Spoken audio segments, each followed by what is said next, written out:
quiero hablar sobre una película colombiana llamada Lo Peor hasta el momento, que está actualmente en cartelera. Es la ópera prima de Iván Garzón Mayorga y es al mismo tiempo una tesis de grado universitaria que, según su equipo de realización, estaba pensada para hacer un cortometraje y resultó convirtiéndose por el camino en un largometraje. A veces yo me siento tan cansado de toda esta mierda, de la gente, del barrio, de esta casa, de este país.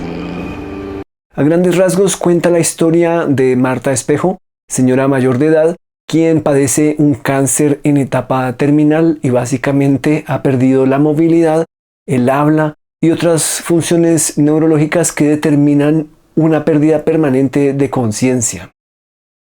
Además de eso, tiene traqueostomía. Quiere decir que respira a través de un orificio en el cuello, o sea, en la entrada anterior de la tráquea, a través de un tubo o manguera que va conectada a un aparato aspirador portátil. Mis amigos médicos, por favor, corríjanme si me equivoco con estos términos específicos. Ella se encuentra en casa, en principio bajo el cuidado de su hermana Gloria y de su hijo Mario, quien trabaja casi todo el tiempo en una especie de almacén de imprenta. Esa hijueputa enfermedad. ¿Qué pasó? ¿Qué necesita? Dígame. A veces yo creo que es mejor coger una hijueputa maleta y abrirse. ¿O no? Mario. ¿Qué hubo? ¿Se acuerda de mí? Sin embargo, aparece Juan, otro hijo de Marta Espejo, que inmediatamente choca, o quizás sea mejor decir, contrasta con Mario en varios aspectos que mencionaré luego. ¿Cómo así, tía? Yo mañana trabajo. Por eso. Así que quiero que los dos se encarguen de la situación y de la mamá. No, tía, qué pena, pero yo no puedo. Mañana, tía, si me echan, ¿qué? ¿Con qué vamos a pagar? Ya es hora de que los dos se apersonen de esta situación y acompañen a su mamá. No, de hecho, que era la otra semana. Usted empezaba la otra semana. ¿Quiere que me echen del trabajo y después con qué pagamos? La tía Gloria les comunica a los hermanos que han conseguido un trabajo, así que deberán hacerse cargo de Marta desde ese momento en adelante. Cuidar a una persona con este tipo de padecimiento, claro, implica una serie de rutinas y procesos que exigen total concentración y dedicación. No es que sea imposible, y de hecho para Mario, quien es joven adulto, dedicado, disciplinado y que pone mucha atención al detalle y que continúa con su trabajo en la imprenta, aún sin necesidad de renunciar, la tarea de asear a su madre y administrarle las medicinas y la morfina por vía intravenosa no representa ninguna dificultad. No es precisamente un santo, pero al menos cumple con aquello que se compromete.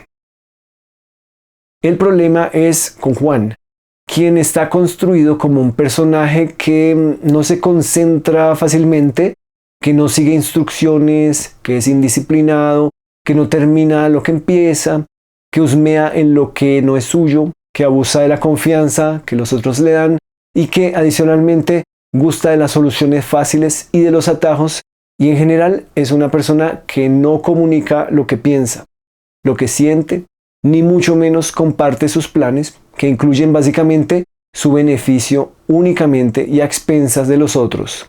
En eso se basa la oposición con Mario. Como ustedes podrán adivinar, los problemas que desestabilizan el orden están causados por Juan, primero al sacar a Marta de su habitación, pese a que Mario le advirtió que no debía hacerlo. Segundo, al reparar el viejo automóvil de Marta y Mario con un mecánico que lo deja en peor estado. Tercero, al intentar poner ese mismo automóvil en venta.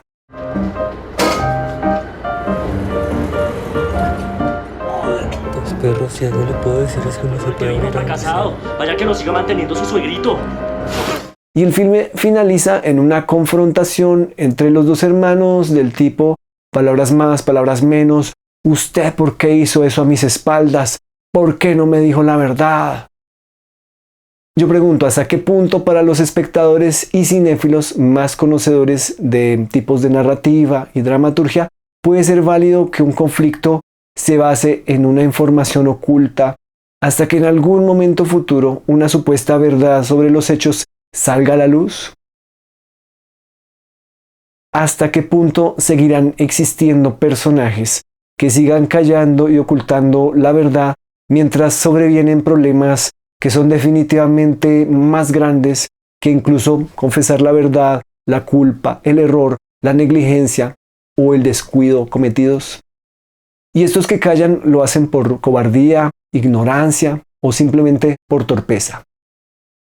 Es ahí donde la película encuentra una salida alternativa al dar cuenta de una situación de sinsentido y de la mala suerte como ciertas lógicas que determinan la realidad. Los acontecimientos desfavorables que se suceden uno tras otro, dan esa sensación de cadena, de seguidilla, de mala racha, de infortunios que se terminan convirtiendo en el sistema en que habitan. ¿Hacia dónde pueden llevar a los personajes este tipo de lógicas? ¿A quién le echan la culpa por la realidad que viven? ¿A sí mismos? ¿A sus acciones? ¿A una naturaleza o a un ser superior? ¿Hay alguna pequeña leve esperanza o es mejor renunciar a cualquiera que sea el objetivo? Juan y Mario aún están jóvenes y si bien la situación es adversa, y sí con algunos tintes de pesimismo exacerbado, no se están enfrentando a un gran absurdo como podría ser un castigo relacionado con la eternidad o una repetición al infinito, tipo mito de Sísifo, o una pérdida irrecuperable de su ser o de su mundo, tipo expulsión de Adán y Eva del paraíso. No están entrando en ningún terreno de mitos de pérdidas irreparables. Podríamos inferir que efectivamente aún les queda algo de esperanza, a pesar de que el pesimismo los lleve a afirmar, palabras más, palabras menos, que no hay futuro o que hay que irse de esta casa, de este país, etcétera, a donde sea, pero muy muy lejos.